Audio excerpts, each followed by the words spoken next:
I wanted to say that, I mean, I recognize many faces who I've seen many times in this room, but I want to say that, you know, these networking meetings are really Anne's brainchild. And coming from the field and thinking about ways in which we often are very isolated in what we do and don't have a chance to get out and sort of really talk with other after-school people and think about what we do together, and both to explore the challenges and brainstorm and think about what could we do differently, how can we move forward with these challenges, but also to really share best practices and what's working and what's exciting and what's really moving and driving your work. And so these networking meetings really were set up, 8 years ago? Yeah. To create a space in which to do that. So we will work here together for a while with Marissa, but at the end of this meeting we'll also have some time where you're just free to sort of talk to each other, and anybody you didn't get a chance to connect with in the course of our activities this morning, feel free to introduce yourself and make connections. And Anne is great about sending out a contact list afterwards, and also providing notes for the meeting so that you have something to refer back to, and continue to connect with each other. I also want to say that these networking meetings are driven very much by the things that you all are interested in exploring, talking about, problem solving about. And so the survey that Anne mentioned is really important. And this series this year on youth as staff really came out of things that people have said in past networking meetings, like this would be really important to talk about. And so just to kind of walk you through, if you haven't been here for all of them this year, that we really started out sort of articulating what are some of the challenges of working with youth staff.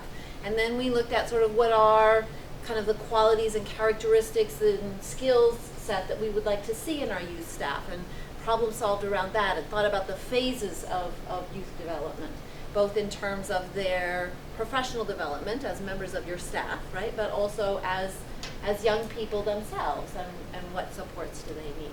And out of those conversations really came sort of a strong desire for people to talk a little more concretely, a little more specifically about two areas. And that's why we've asked Marissa from Trondheim RBI to join us this morning, because they've been working on this and thinking about this for a while, as I'm sure you all have as well. And so we're sort of going to use Marissa to get our thinking going, and then you will all have opportunities to think about, how does this go in my program? How can I apply what we're talking about here to the work that I do every day?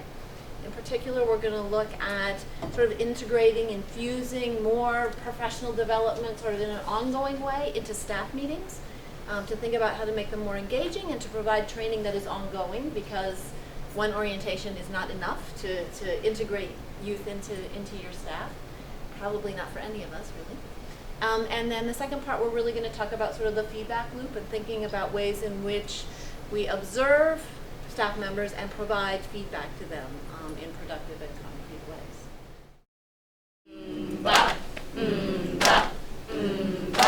Bunny, bunny, bunny, bunny, bunny, bunny, bunny, bunny, bunny, bunny, bunny.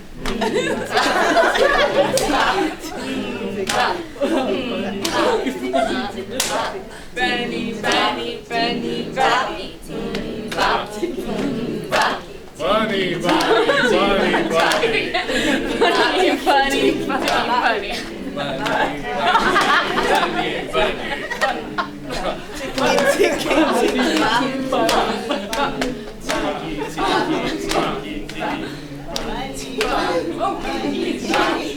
Bunny, bunny, bunny, bunny.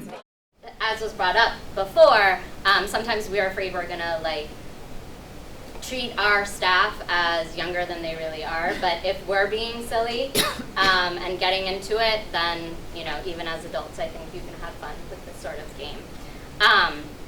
So now what's going to happen is we're going to kind of debrief the game, and I'm going to debrief the game, and the way that I would do it is I would kind of inform my staff, this is a way that you guys can debrief games. These techniques that I'm using, you can use these techniques with the youth that you're working with later in the day or tomorrow or next week or whenever it may be. So the way that we're gonna do the debrief right now is called Mingle Mingle. And some of you may already know this, but basically what happens is I'm gonna say mingle, mingle, mingle, mingle. Everybody's supposed to just walk around, say hi to someone new. You might not have met somebody yet, so you might wanna give them a high five, you might wanna introduce themselves, just a way to say hi. When I say stop, you're going to find somebody close to you that perhaps you don't already know, and I'm going to ask a question and you're going to discuss it with that person. Okay, so mingle. Mingle, mingle, mingle, mingle, mingle, mingle. Make sure you're saying hi to your mom. Mingle.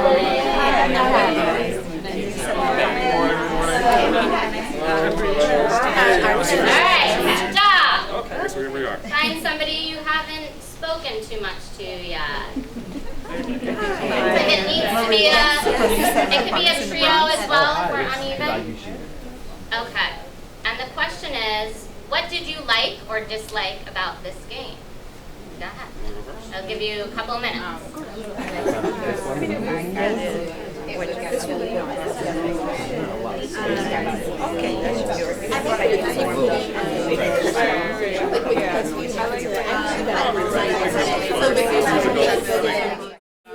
Alright, mingle!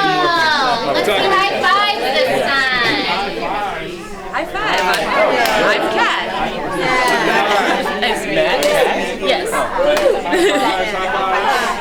I'm good, how are you? Alright, stop! Yes, I'm good. After you introduce yourself to your new person or people, I want you to think about how would you adapt this for your group? Whether it be your staff or the youth, how would you adapt this game?